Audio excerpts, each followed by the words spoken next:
yang melakukan pelanggaran disiplin, misalnya memberi surat jalan, memberi surat keterangan, mengantarkan, mempermudah masuk dan sebagainya.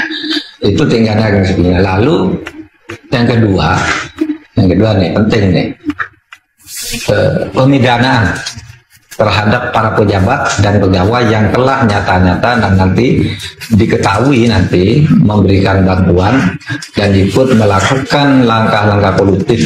Saya sudah sering bilang bahwa yang namanya MYR Agung Sidayu, yang notabene adalah adik kandungnya Panji Gumilang, itu agen Interpol di BIN, Badan Intelijen Negara. Itu yang dapat mandat dari Pak Muldoko itu untuk mengakses ke Polres, ke Polda, ke Mabes Polri, gitu. Jadi, begitulah permainan. Dengan kekuatan seperti itu, dia berani sekarang. Mau ngomong apapun, dia yakin nggak ditangkap. Wong Pak Hendro Priyono itu pada tahun 2002 itu nantang kok. Siapapun yang melawan Al-Zaitun akan saya hajar. Itu Pak Hendro, itu ada kan, Anda buka di Google pun ada, itu rahasia umum. Artinya semua orang tahu bahwa ancaman itu disampaikan oleh beliau itu. Ketika Pak Wiranto, siapa namanya? Muldoko, ketika ke sana ini masih Pangdam 3 Siliwangi.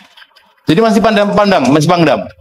Ketika datang ke sana, kata Pak Muldoko apa? Saya datang sekali langsung jatuh cinta. Coba bayangin coba. Hasil pembicaraan, hasil salaman dengan Pak Panji Gumilang itu.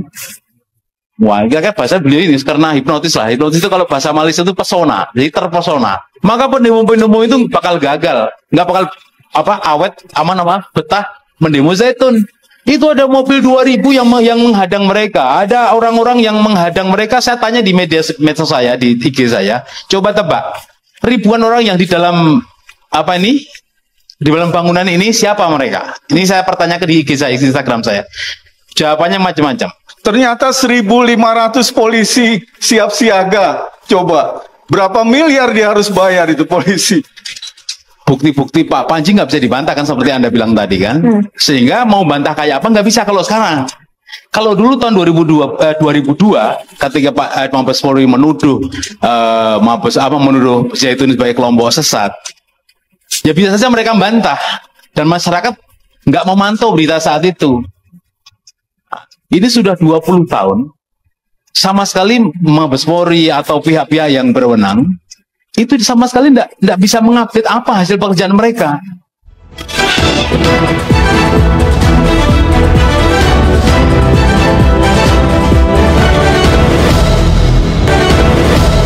Wakil Presiden, Wapres, Maruf Amin mengatakan pemerintah akan mengambil langkah terkait pro dan kontra kegiatan di Pondok Pesantren Al-Zaitun, Indramayu, Jawa Barat. Langkah tersebut akan diambil setelah pemerintah berkoordinasi dengan sejumlah organisasi Islam seperti NU, Persis, dan MUI. Saya kira nanti kalau sudah ada pandangan-pandangan dari NU Jabar, dari Persis, Persatuan Islam, kemudian dari MUI, nanti saya minta untuk dikoordinasikan di tingkat Menko Polhukam untuk membahas langkah apa yang harus pemerintah ambil, ujar Wapres Maruf Amin di Jakarta, Selasa 21 Juni 2023. Dia mengatakan setelah ada kajian bahwa kegiatan di Pondok Pesantren Al-Zaitun itu terjadi penyimpangan, maka akan ada rapat koordinasi antara Kementerian Koordinator, Kemenko, Bidang Politik, Hukum, dan Keamanan, Polhukam, dengan Kementerian Agama, Kemenak. Sebelumnya, Gubernur Jawa Barat, Ridwan Kamil menugaskan tim investigasi dari Pemprov Jabar untuk menyelidiki terkait polemik kegiatan dan pengajaran di Pondok Pesantren Al-Zaitun.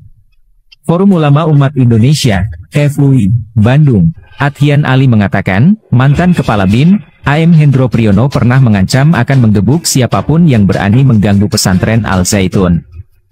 Ada nuansa politik tapi tidak tertulis. Ada yang membaca, ketika kami hendak membongkar negara Islam Indonesia, NI, Hendro Priyono pernah bilang kalau ada yang berani menggoyang Al-Zaitun, akan saya gebuk. Namun, Athian lupa kapan pernyataan itu dilontarkan. Dia juga sudah menindaklanjutinya dengan melaporkan pernyataan Hendro Priyono ke Markas Besar Polisi di Jakarta. Kalau Hendro Priyono berkeinginan kuat mendukung pesantren, kenapa tidak semua pesantren? Tapi hanya Pondok Pesantren Al-Zaitun, ujarnya. Pendiri Yayasan Pesantren Indonesia, YPI, Imam Supriyanto berbicara soal aktor yang berada di balik pondok pesantren Al Zaitun yang viral mengajarkan ilmu bertentangan dengan agama Islam. Pasalnya, sudah bertahun-tahun pimpinan pondok pesantren Al Zaitun, yaitu Panji Gumilang tidak tersentuh karena sudah menerapkan ilmu yang bertentangan dengan ajaran Islam di pondok pesantrennya yang menjadi kontroversial. Pria yang akrab disapa Mbah Imam ini merasa prihatin kepada Kepala Staf Kepresidenan, Muldoko yang masih membangga-banggakan pondok pesantren Al Zaitun. Dia juga menduga saat ini sosok yang dekat dengan Panji Gumilang adalah Muldoko. Nah sekarang itu yang sangat dekat sekali dan punya posisi yang sangat menentukan di pemerintahan ini, itu seorang Kepala Staf Kepresidenan, KSP, Pak Muldoko. Saya sangat menyayangkan sekali, Pak Muldoko masih membangga-banggakan kemarin itu, katanya. Mbah Imam juga mengaku mendapat informasi bahwa KSP Muldoko yang diduga memberi akses kepada pimpinan pondok pesantren Al Zaitun, yaitu Panji Gumilang untuk mendapatkan bantuan hukum. Bahkan saya dapat informasi, Pak Muldoko ini yang membuka akses, kapan Pak Panji perlu bantuan ke Polres, ke Polda, ke Mabes Polri. Itu tinggal telepon saja, ucapnya. Hal itu dibuktikan, kata Mbah Imam, pada saat masyarakat melakukan demo di pondok pesantren Al Zaitun. Polisi yang menjaga demo tersebut kurang lebih sekitar 1.500 personel. Menurut Mbah Imam, tidak sedikit biaya yang dikeluarkan untuk menyiagakan personel kepolisian yang berjumlah ribuan itu. Kemarin pas saat demo, masyarakat awalnya kan mau kerahkan 3.000, namun hanya ratusan dulu karena ingin lihat reaksinya Al Zaitun. Ternyata 1.500 polisi siap siaga coba. Berapa miliar dia harus bayar itu, pungkasnya. Ridwan Kamil merespons kontroversial pondok pesantren Al Zaitun di Kabupaten Indramayu yang tengah disorot luas. Dia mengatakan pihaknya siap menerjunkan tim investigasi. Dia pun meminta agar pihak Ponpes Al Zaitun bisa kooperatif. Ia bilang jika tak mau kooperatif maka akan ada konsekuensi hukum dan administratif terhadap Ponpes Al Zaitun. Saya meminta pihak pesantren Al Zaitun untuk kooperatif dan memberikan jawaban seluas-luasnya.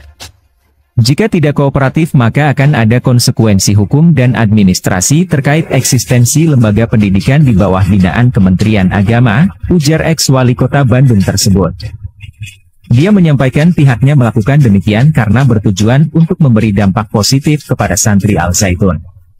Langkah ini adalah seadil-adilnya proses yang kami akan lakukan, mengingat ada 5.000-an siswa yang akan terdampak oleh setiap keputusan hukum yang menyertai proses ini, tutur Ridwan.